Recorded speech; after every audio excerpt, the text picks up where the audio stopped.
책을 한 권 제가 소개해 드리겠습니다. 밥 버퍼더라고 하는 분이 쓰신 책인데요. 제목은 40세 또 다른 출발점. 이런 내용이 있습니다. 당신이 다음과 같은 문제들에 고민하고 있다면 당신은 하프타임에 들어섰다고 할 수가 있습니다. 첫 번째, 지금 나는 내 인생에서 정말 중요한 무언가를 놓치며 살고 있지는 않은가? 두 번째, 내가 정말 갈망하는 것은 무엇인가? 세 번째, 나는 누구인가? 그리고 나는 무엇의 가치를 두고 사는가? 또한 10년, 20년 뒤에 나는 과연 무엇을 하고 있을까? 지금까지 완성 단계에 이르도록 하나님께서 허락하신 나의 재능은 그렇다면 또한 무엇이었을까? 하나님께서 내게 선물로 주셨으나 내가 지금 제대로 활용하지 못하는 재능은, 은사는, 달란트는 무엇인가? 남부럽지 않게 성공했다고 생각할지라도 왜 허전한 느낌이 드는 것은 무엇일까? 이후에 지금보다 내가 더 못한 환경에 있다 할지라도 과연 내가 감사하며 만족하며 살아갈 수 있을까? 이런 한 9가지 정도에서 5가지 정도만 나와 해당하는 그런 의미 있는 글이 있다면 바로 지금이 하프타임이다, 이런 얘기예요. 그렇지만 서둘리기보다는 충분한 자기 반성과 회개, 그리고 미래의 계획과 분명한 목적이 있을 때에 비로소 움직여라, 그렇게 또 조언도 해주고 있습니다. 지난 시간 제가 JIP를 소개하면서 동영상도 같이 보았습니다만, 지나간 나그네 한 분이 오셔서 우리 예배 드리고 나서 저 현관 입구에서 가시지 않고 저를 못 기다리셨다고 그러면 손을 붙잡아 주시면서, 제가 평생 신앙생활하고 예배 드리는 가운데 오늘 목사님 말씀이 가장 저에게 큰 은혜가 되었습니다. 그렇게 격려해 주시고 가셨어요. 근데 안타깝게도 그 동영상이 지난주에 뜨질 못했어요. 이유는 JIP 제가 동영상을 잠깐 방송사에서 한 거 틀어줬잖아요. 근데 그게 무슨 저작권에 해당한다고, 그 콘텐츠가 그게 무서워 세상이. 우리 제 설교 동영상에 조금 이렇게 일부를 집어넣는 건데 그랬다는 거예요. 그래서 다시 이제 편집을 하는데 좀 시간이 걸리는 것 같아요. 어떻게 보면 지난주 JIP를 제가 소개하면서 드렸던 말씀을 아마 계속 진행해 나간다, 그렇게 들으셔도 될 것 같아요. JIP가 이스라엘에서 새로 낸 최근에 발표된 음반의 타이틀이 하프타임이에요. 그래서 JIP 나이가 40이더라고요. 40에 이제 인생의 하프타임으로서 남은 생애를 내가 어떻게 이제 살아갈 것인가, 그런 부분에 대해서 지금 굉장히 3년 전부터 고민한다. 그리고 이제 이스라엘에 가서 이제 그 곡들을 다 이렇게 썼다. 그것이 이제 사랑의 제일이다. 그 다음에 놀 만큼 놀아봤다. 이런 얘기들이에요. 그런 참 좋은 가사들 가지고 박진영 않게 제 인생의 어떤 새로운 하프타임 이후의 새로운 남은 생애를 어떻게 살아갈 것인가, 굉장히 고민이 담겨있는 그런 가사들이 되어 있죠. 지난 한국에서는 지난 주간에 모든 교단의 총회가 일시 이렇게 시작이 됐어요. 각 교단마다 총회가 한 2박 3일, 3박 4일 이렇게 해가지고 다 이제 해가지고 성료가 됐는데요. 어느 기독교 신문에 이런 총평이 나왔어요. 이런 기사가 나왔는데 제 눈에 그게 확 이렇게 들어오더라고요. 총회 때마다 각 교회마다 교세를 다 이렇게 보고하거든요. 그 보고한 통계를 가지고 교단마다 이제 전체 교인 수를 이렇게 이제 제시를 하는데, 그 기사에 난 타이틀이 뭐냐면 한국 개신교 큰일 났다, 이런 식이야. 개신교 교인 감소 추세, 이렇게 적어놨어요. 큰 글자로 볼드 해가지고 그렇게 프린트해서 찍었더라고요. 한국 교회가 짧은 기독교 역사 속에 세계적인 기독교 역사 속에서 정말 유례를 찾아볼 수 없을 만큼 우리 한국 기독교 역사는 정말 초대교회 역사 못지않게 크게 부흥했어요. 짧은 시간. 더군다나 우리가 한국이라고 하는 선교사들이 와서 복음을 전하게 됐을 때의 민족적, 역사적 배경 문화가 뭡니까? 불교고 유교다고 말이에요. 그래서 복음을 미처 전해보지도 못하고 한강에서 단두대에 의해서 사라진 선교사들도 있다고 말이에요. 그렇게 복음을 전하기에 가장 열악한 조건과 환경과 배경과 문화를 가지고 있었지만 짧은 기독교 역사 속에 한국교회가 그냥 부흥하기 시작해서 1천만이 넘어서 한국 사람 4사람이 모이면 그 중에 한 사람은 크리스천이라고 할 정도로 그렇게 교회가 왕성하게 부흥을 했었어요. 7, 80년대 제가 한참 은혜 받고 컬링을 받고 막 하던 그런 시기였던 것 같아요. 그때 그렇게 좋을 수가 없어. 정말 제가 청소년기를 겪으면서 그 어린 나이에 이산저산 기도이란 기도는 안 가본 데가 없을 정도로 그저 금요일만 되면 그냥 산에 올라서 기도하고 그 어린 나이에 비가 오나 눈이 오나 또 가까운 서울에서 그 삼각산이라는 데까지 그저 기회만 있으면 낮이고 밤이고 올라가서 얼어붙은 그 눈과 얼음을 파헤쳐가면서 그 꼭대기까지 올라가서 그렇게 서울을 내가 야경을 바라보면서 기도하고 막 이 어린 나이에 막 그런 일들이 있었단 말이에요. 그러니 가히 폭발적으로 한국교회가 부흥하지 않을 수 없죠. 어린 제가 그렇게 도전을 받고 그렇게 은혜 생활을 했으니까. 정말 머지않아서 대한민국 전체가 다 예수 믿고 국교화가 되지 않겠는가.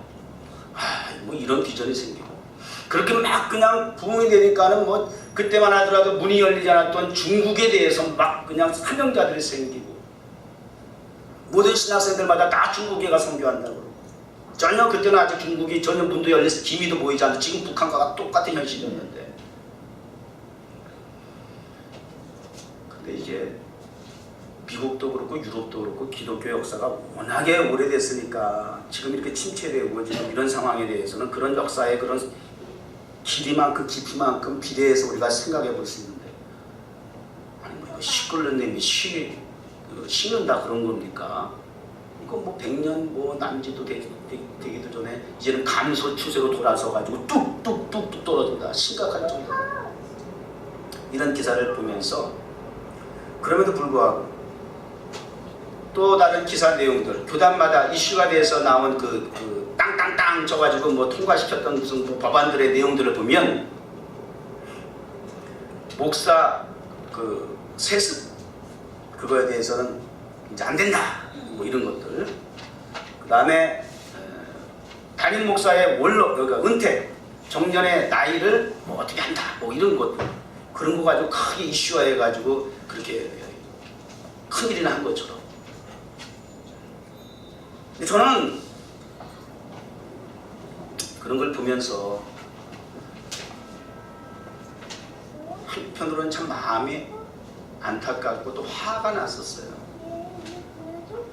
지금 한국 교회가 교인이 감소 추세에 이렇게 돌아섰다라고 하는 이때에 목사 세습을 반대하든지 정년 은퇴 연령을 낮추든지 늘리든지 이게 뭐가 도대체 큰일이냐고 말이에요. 지금 이런 거 가지고 지금 머리 박 터지게 싸울 때냐고 말이에요. 이거는 본질도 아니고 비본질에 불과한 거다고 말이에요. 목사들이 세습을 해서 잘할 수도 있고 못할 수도 있는 것이고 나이가 많아서 못하는 것이 아니고 젊어서 잘하는 것도 아니다고 말이에요.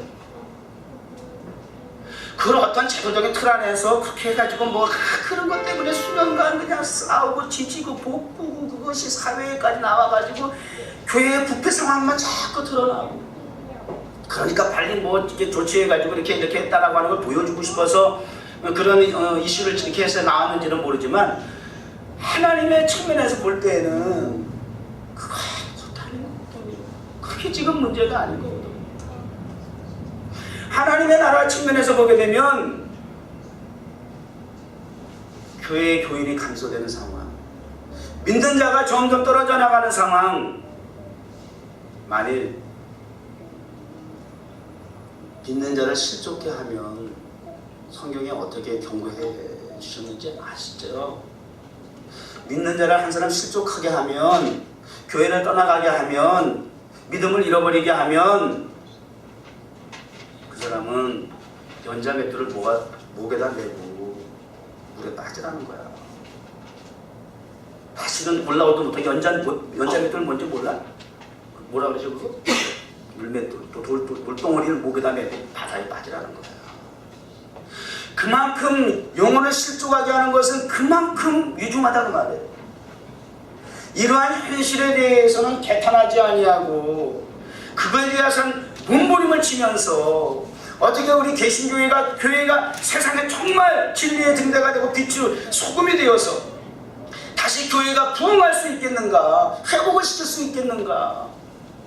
그런 부분에 목사님들이 총회 때 모여가지고 정말 눈물로 다시 한번 교회 정체성에 대해서 회복을 몸부림치며 기도하면서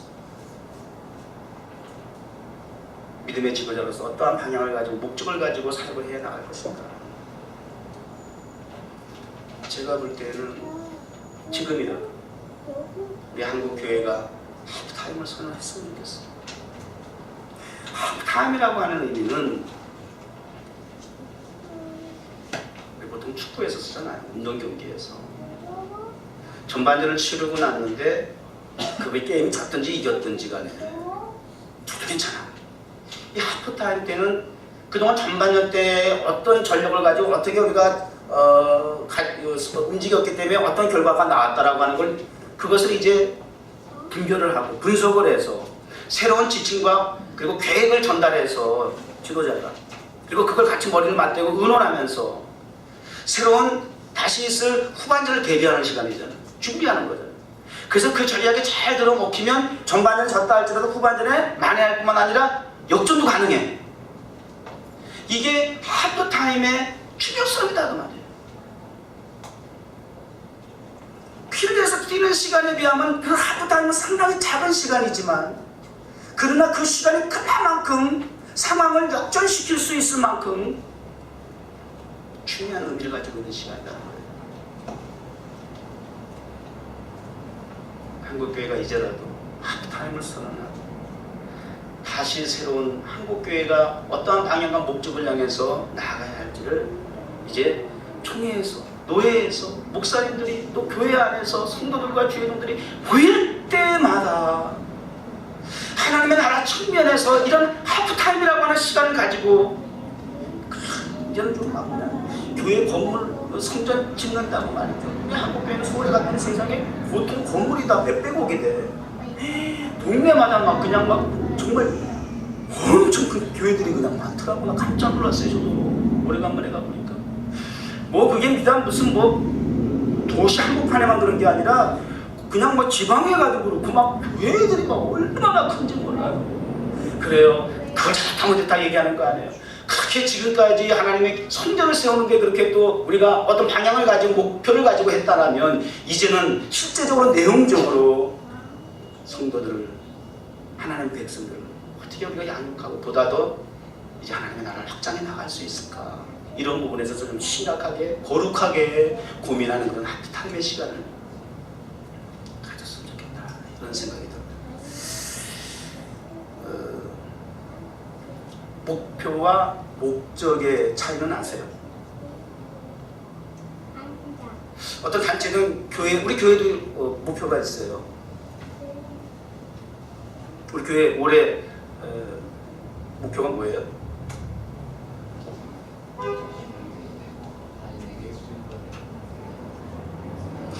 영원한 목표는 하나님이 보시기에 심히 좋았더라의 세상을 회복하는 거예요. 죄로 오염되기 전에 하나님이 창조하셔서 당신께서 친히 감탄하시면서 보시기에 너무 좋았더라 라고 했던 죄 없는 그 세상을 회복하는 것이 우리 교회의 영원한 목표가 될 수 있어요.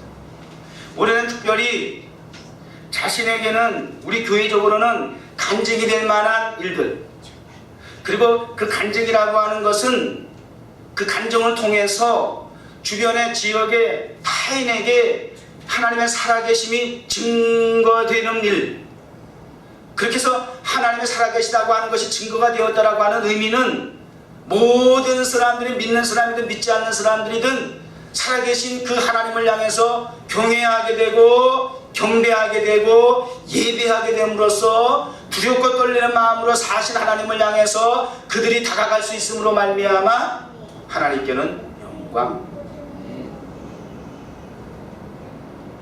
어디서 이렇게 멋있는 표가 나왔어요? 굉장히 평이한 거고 상이한 거고 다 하는 건데, 하나님께서 지식의 말씀과 진리의 말씀이 주셔야 이런 게 나오는 거예요. 알기라도 정리를 못한다고, 깨달아지지까지 못하는 부분이 많다고요. 은사 가운데 이제 수요일마다 우리가 은사에 대해서 말씀하는데, 그 은사 가운데 가장 먼저 소개하는 게 지혜의 말씀의 은사와 지식의 말씀의 은사더라. 얼마나 중요한지. 말씀이 본질이거든. 말씀을 떠난 그 어떠한 다양한 그 은사들은 말씀을 떠나서는 그 은사가 의미가 없는 거거든요. 모든 은사는 그 말씀을 어떻게 효과적으로 전달하느냐, 적용하느냐, 그러한 지혜로운 부분에 있어서의 말씀의 은사. 정보로, 지식으로, 날래지로 아는 그러한 말씀으로 머물러 있지 아니하고, 가슴으로, 이모션으로 느껴지는 감정적인 말씀으로만 끝나지 아니하고, 그 말씀이 나의 삶 속에, 라이프 속에서, 생활 속에서 어떻게 구체적으로 적용이 돼서 어떤 결과와 열매가 있느냐라고 하는 데까지 이룰 수 있도록 전달하고 적용하는 지혜로운 말씀의 은사.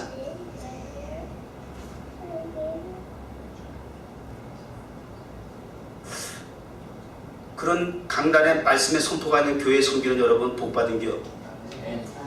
어떻게 더 이상 이렇게 쉽게 설명했죠?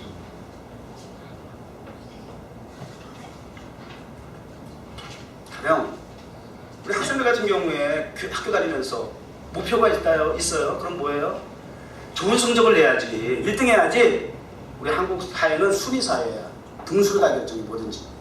그래서 요즘 오디션 프로그램 같은 게 굉장히 인기인데 다 등수야. 1등만 있어. 2등 하면 안 돼.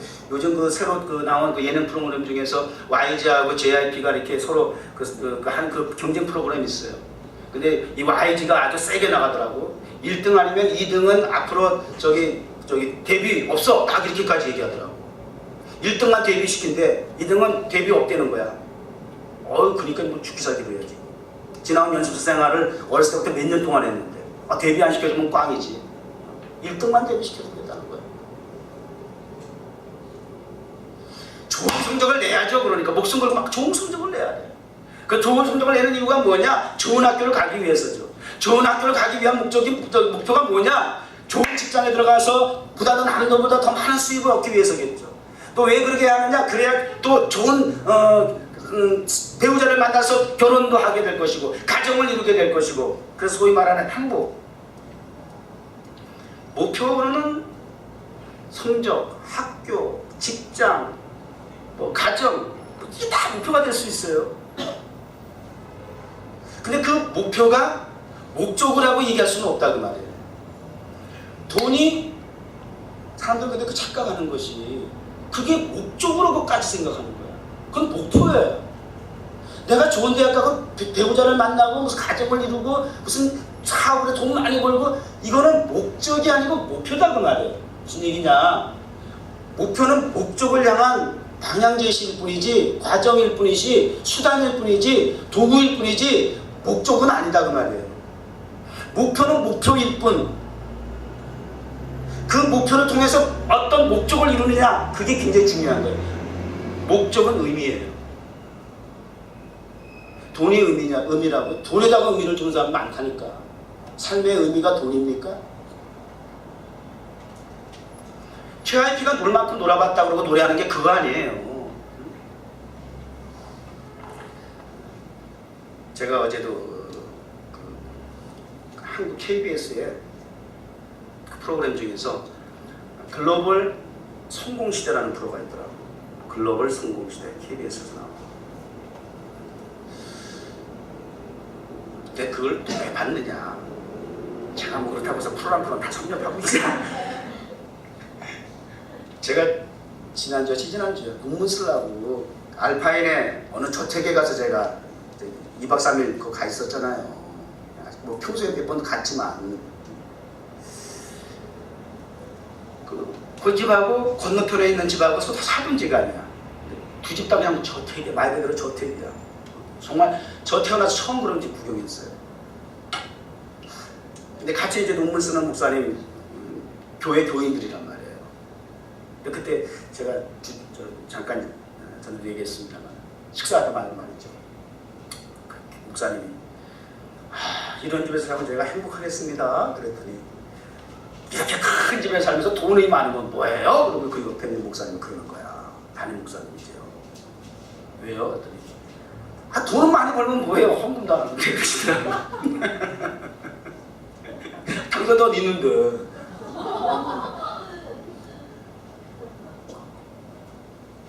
근데 그게 그 목사님 매력이야.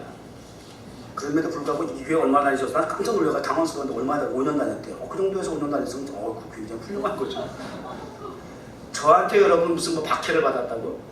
그래서 그걸 다 견디고 나고 우리 교인 된다고? 이거 깜도 안 되지? 이 정도로 그 돌직구가 어딨어? 그 사돈 집도 그 뭐 교회는 예수 아직 믿음은 없대요. 근데 그 목사님 말이 자기가 되게 좋아한다는 거예요. 자기네 교회 와서도 몇 번 예배드리고 자기가 뭐 성까지 어떻게 좋다나 뭐 그런 얘기를 하시면서.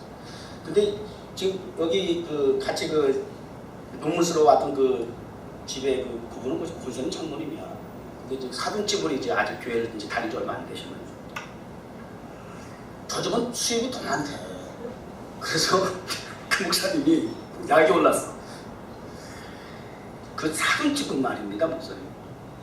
그 1년에 한 번씩 텍스 세금을 내는 걸 도네이션, 자선단체 기부를 하면 그게 이제 텍스 면제가 되니까 그렇게 해서 기부를 많이 한대요, 도네이션을. 근데 그 1년에 한 번씩 도네이션 하는 그 액수가 교회 하나 짓는 액수라는 거야. 그러니까 이 목사가 남도 아니고 자기 집에 믿음이 있든 없든 자기 좋아해서 밥도 같이 먹자고 그러고 그렇게 가까이 지내는 분이 또 자기 장모님과 사돈집 되는 집에서 마음이 좀 언짢아가지고 그랬대. 한번 대놓고 교회 하나 집시다 그랬대요. 어차피 다른 데 다 기부할 거 교회다 헌금해. 교회 좀 짓게. 우리 지금 새빵살이 하면서 지금 또 이사 가야 돼. 응? 말을 안 듣더래. 그래가지고 이 목사님 약이 오는 거야. 그래가지고 그때 퉁내서 나온 거야. 밥 먹다 말고 돈이 많이 뭐예요? 헌금도 안 하는데 이렇게 이제 얘기가 나온 거예요. 근데 그분이 KBS 글로벌 성공시대의 주인공으로 나왔어. 그게 나왔다고 얘기를 정보를 주셔서 제가 이제 찾아가 본 거예요. 어떤 분인가 해서.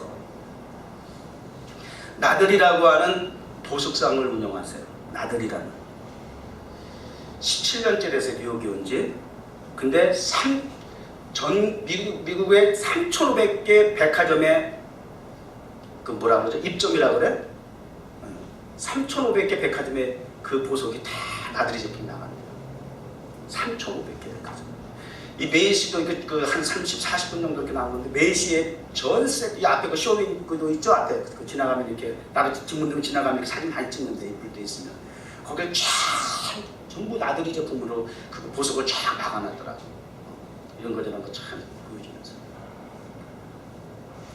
그리고 그 사람의 인생 스토리를, 성공 스토리를 쫙 이렇게 보여주는 거예요. 그렇게 보니까 그 화면상으로는 굉장히 터프하고 인격적으로 굉장히 괜찮아 보이시더라고요, 어르신이. 근데 한 가지 특이한 것은 저는 이제 목사님의 얘기 듣고 사실 부정적인 느낌을 가지고 접근한 건데 신앙을 배제하고 일단 뭐 믿음이 없다니까 뭘 얘기한 거예요. 근데 이제 그 당신 그 책상에 보면 뭐라 그럽니까? 풋노트라니까 조그만 메모지 이렇게 툭툭툭 붙여놨는데 그 메모지에 붙은 걸 이렇게 방송 카메라로 이렇게 조명 이렇게 클로즈업해서 보여주는데 거기 보니까 인생의 목적이 돈에 있지 않다. 돈이 전부는 아니다. 절대 이것에 대해서 내가 가치를, 정체성을 잃어버리면 안 된다. 그러한 식의 글들을 풋노트식으로 이렇게 해서 잊어버리지 않으려고 그렇게 적어뒀다. 의미 있는 삶을 살아가야 되겠다. 이런 정신을 이렇게 이제 또 이렇게 돈만 버는 사람으로 비추는 것보다 멋있잖아. 그게 작가가 뭐 이렇게 어떻게 여기까지는 안 하겠지.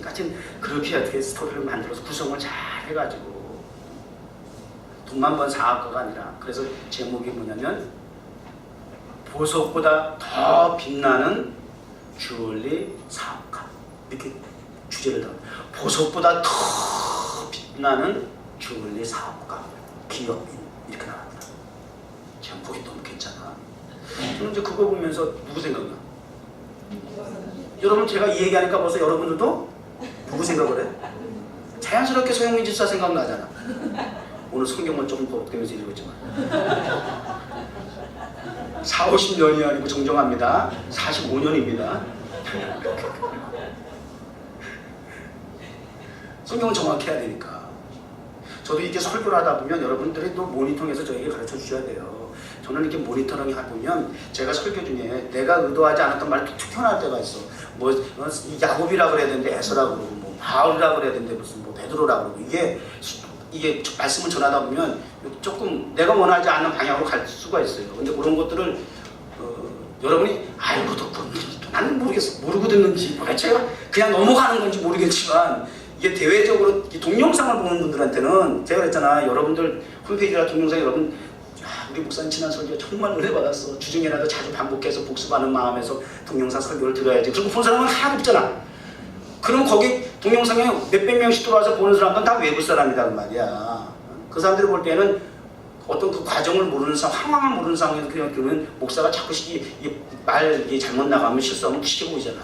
그러니까 여러분들이 그 모니터링해서 잘 가르쳐 주셔야 돼. 저도 물론 하지만 의미 있는 목적을 위해서 내가 살아간다라고 하는 어떤 그런 부분을 내가 놓치지 않기 위해서 그렇게 이제 풋노트로 해놓고, 그런 부분이 굉장히 저도 괜찮은 분이다. 근데 이 목사님은 어쨌든 성전 건축을 해야 되는데 어쩜 그렇게 한 푼도 안 내놓을 수가 있느냐. 근데 한편 뒤집어 생각해보면 저는 이런 생각이 들더라고요. 오히려 그분이 성전 안 짓는 것이 그 교회적으로 목사님에게 그게 감사할 일이다.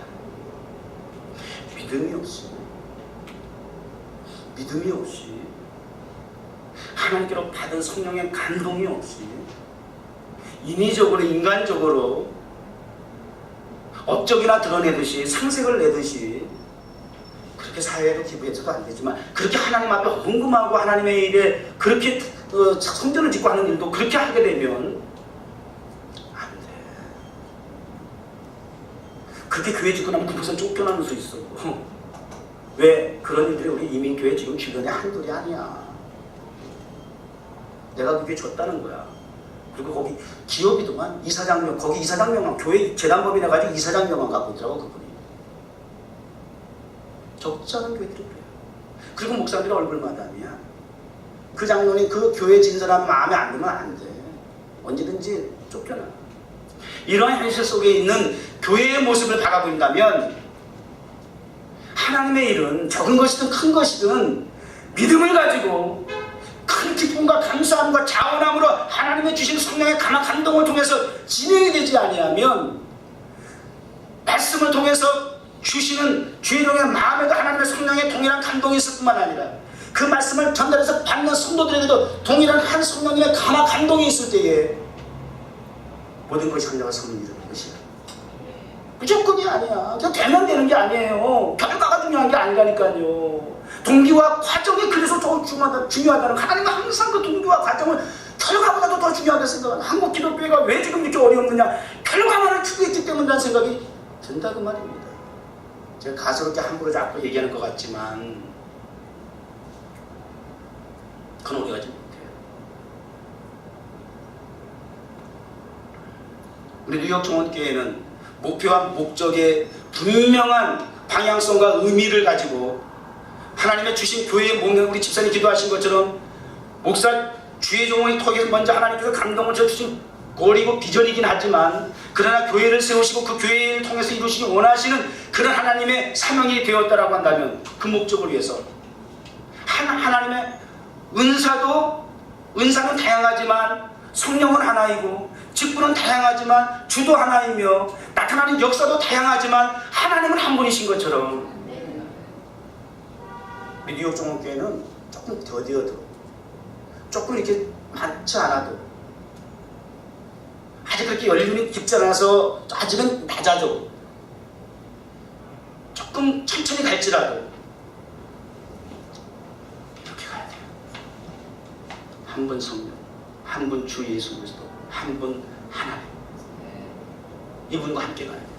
이분이 주신 사명과 직분과 은사와 그리고 역사하는 목적을 가지고 그렇게 하나가 되지 아니하는 공동체가 되면 이전이 목적이 달라. 부교육자가, 성도가, 집사가, 장로가 그러니까 사사건건 목회자에 가지고 있는 그 기도와 말씀 사역을 통해서 이끌어가는 그 목적을 향해서 나가는 방향에 자꾸 제동이 걸려. 안 되잖아요. 행복은 작아도 바로 이런 데 있는 겁니다. 서로 함께.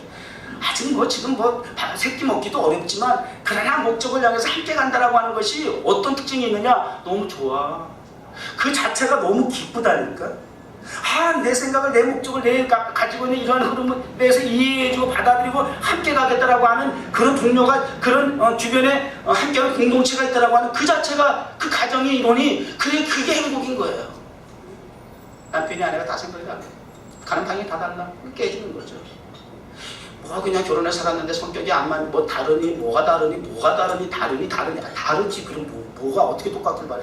한 뱃속에서 태어난 쌍둥이 형제도 다르다니까. 어떻게 똑같길 바래.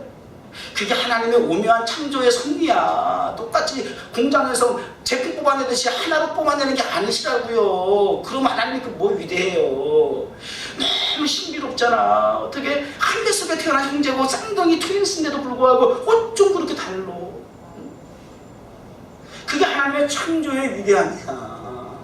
너무나 다르다고 하는 걸 인정하고 받아들이고 그 다름을 통해서 서로에게 서로의 장점을 통해서 약점을 보완해주고 그렇게 가는 것이 행복.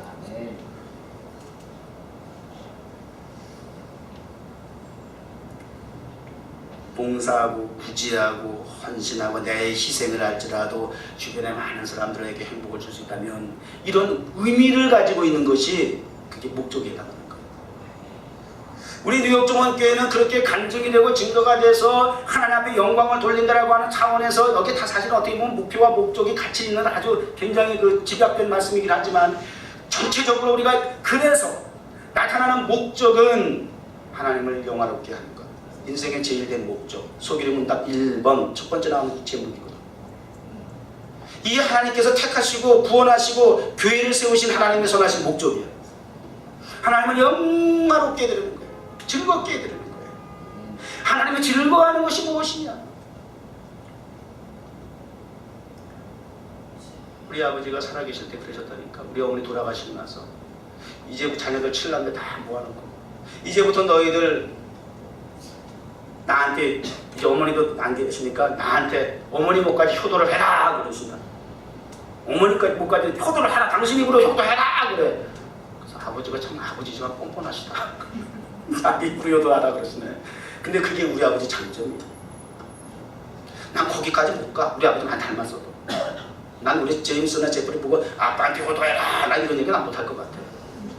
잘해야 될 자식들 막 이렇게 못할 것 같아. 효도해라 그러시더라고 막. 효도하라. 그래서 뭘 어떻게 하시라는 거야. 효도하는 거는 목적이야. 우리 아직 효도하는 거 어떻게 효도할까라고 하는 것은 다양한 방법이 있어요. 물질로 뭐 어떡하고 뭐 우리 아버지 어머니 돌아가시니까 어머니 또 다시 어머니 모시고 뭐 여러 가지 다양한 방법이 있을 수 있어.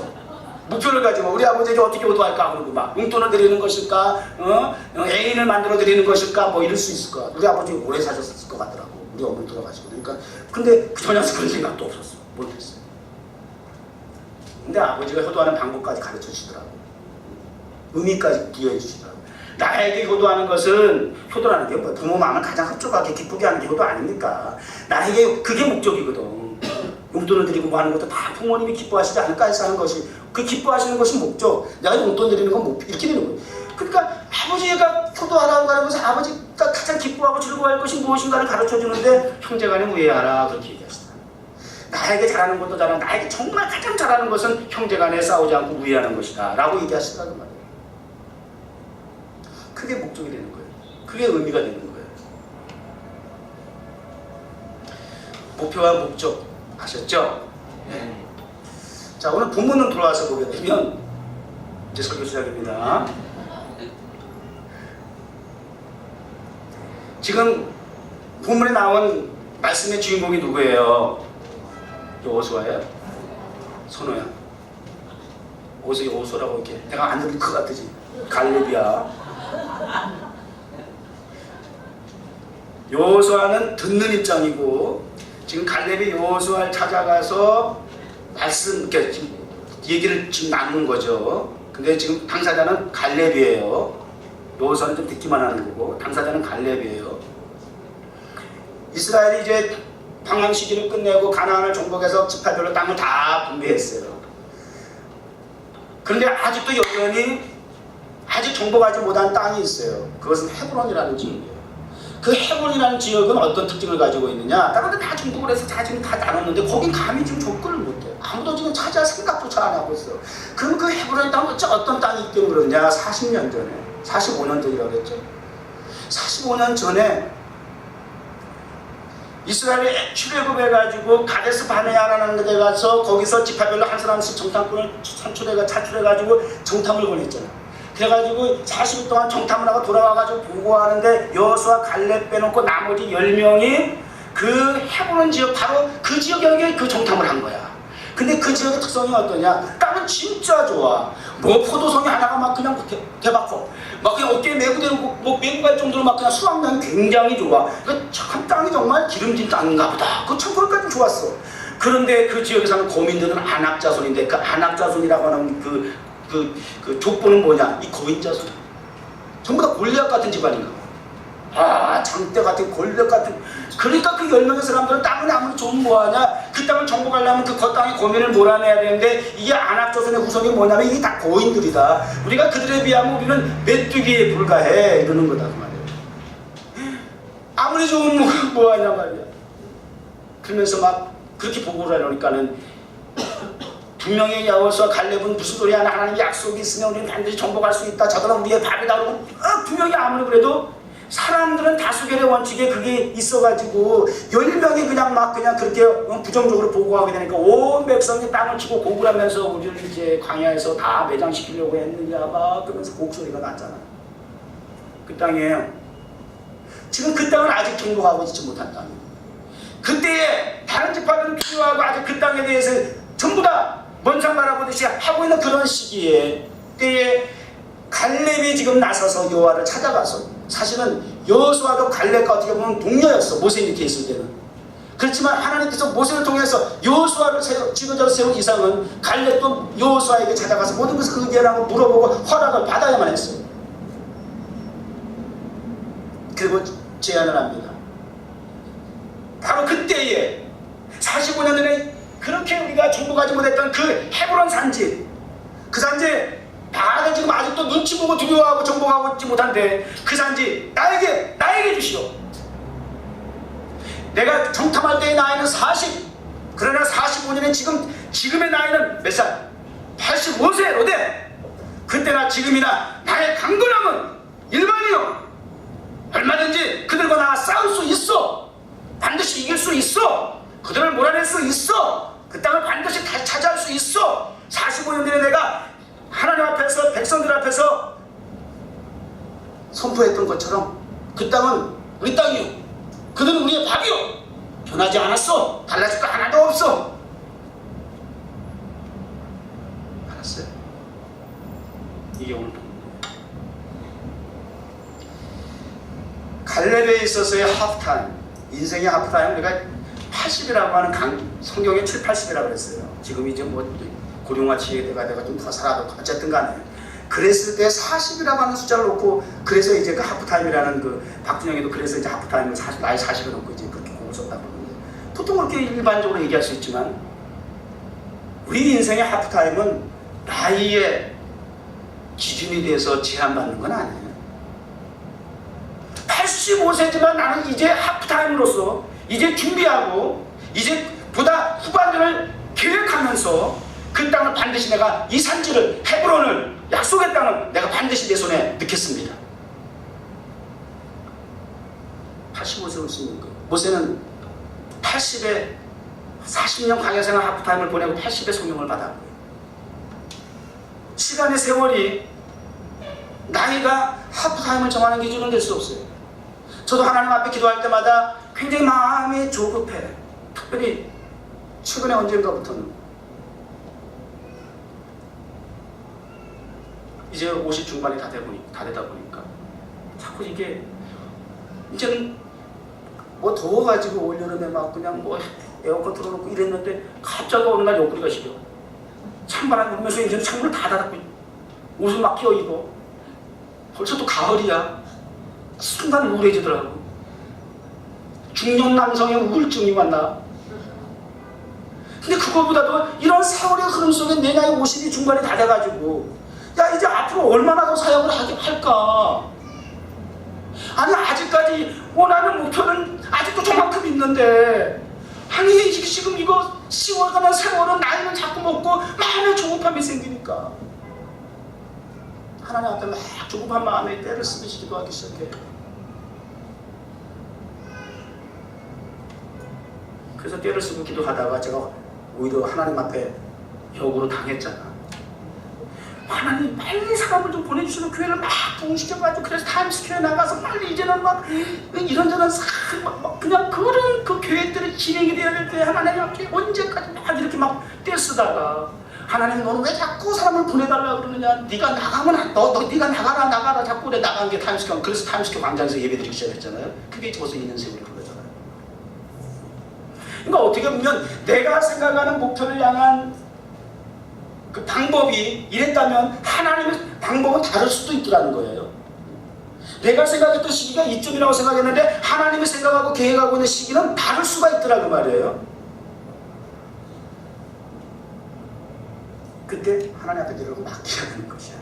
안 그러면 내 고집만 잡고 내 계획을 가지고 자꾸 붙잡고 있으면 굉장히 내 스스로가 돈이 힘들어져. 지치게 돼. 자꾸 갈등을 때리게 돼.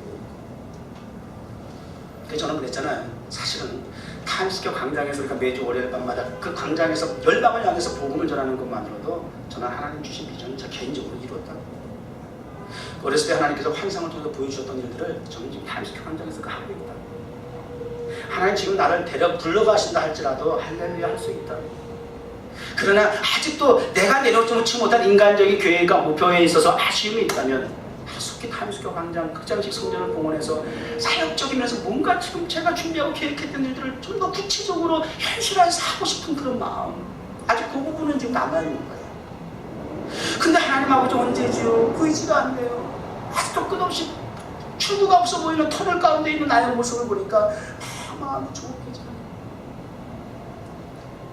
지난 금요일 기도에 다른 데와 다를 것이 없지요. 똑같아요. 근데 그날은 특별히 제 마음이 굉장히 무거웠어요.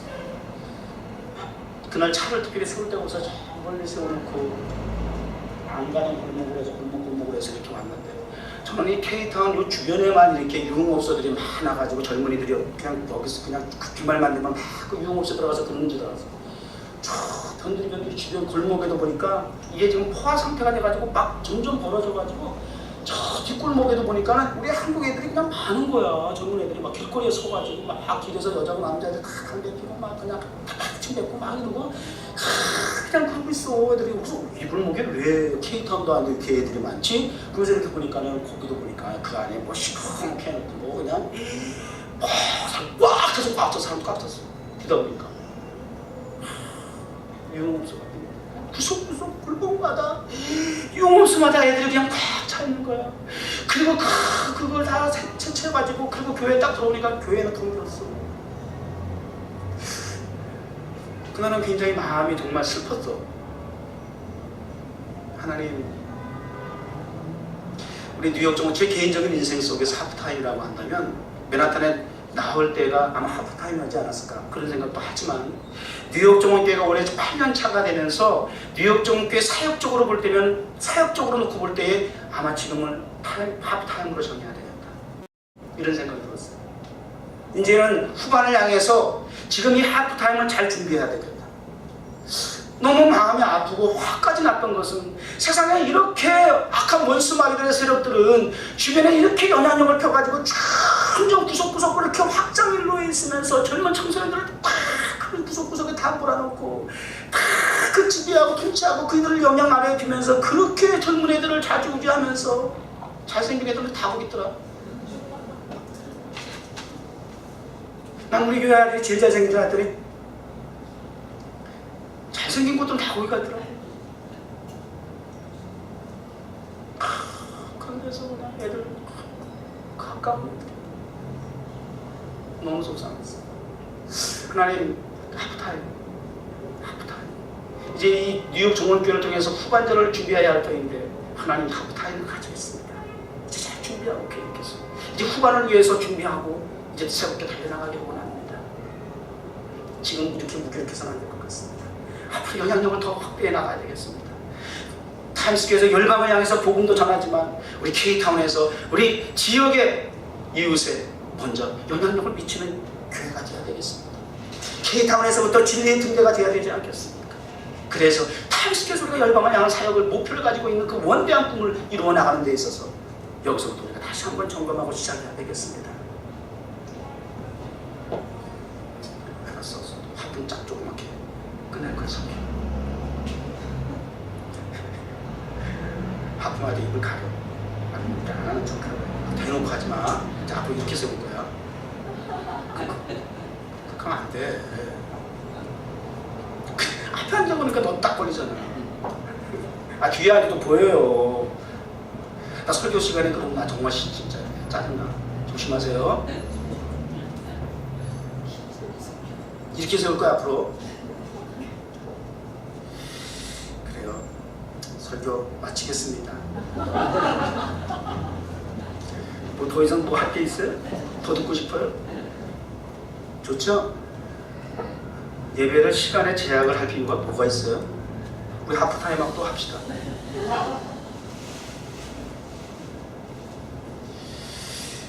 우리 뉴욕 종원교회를 통해서 하나님께서 원하시는 목적하시는 일들, 우리가 가지고 있는 목표가 하나님의 그 선하신 목적에 쓰임받을 수 있는 방향성에 대해서 잃어버리지 말고, 그 정체성에 대해서 분별력이 없어가지고 혼돈하지 말고, 혼란스럽게 이루어지지 아니하고, 삼위일체 하나님과 함께 동일하게 그 목적을 향해서, 목표를 향해서 함께 나갈 수 있기를 주의 이름으로 축원하고요. 또 그러한 일들이 비단 우리뿐만 아니라 우리 기도해서 더 많은 영향력을 미칠 수 있도록 그러한 필요한 은사를 가지고 있는 사람들을 모아달라고, 우리 같은 목적을 가지고 기도하셔서, 은사가 다양하고 직분이 다양하지만 역사하시는 일도 다양하게 나타나지만 성부, 성자, 성령께서 한 분인 것을 우리가 믿으며 섬기며 그 뜻을 이루어 나갈 수 있는 공동체된 우리 뉴욕 종원교회, 그럼 반드시 K타운을 넘어 타임스퀘어에서 열방을 향한 우리의 꿈과 비전은 반드시 하나님 가장 기뻐하시는데 왜? Why not?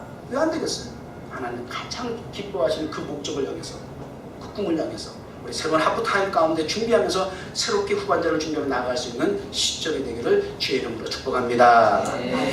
하나님 감사합니다. 오늘도 주신 말씀 많은 말이 아니라, 복잡하고 유식한 내용이 아니라 우리의 마음을, 심령을 타치하고 지울 수 없는 마음의 신비에 기록되어 우리의 삶의 기도 가운데 믿음으로 적용하는 가운데 역사할 수 있도록 주님 축복하여 주시옵소서. 예수님의 이름으로 기도드립니다.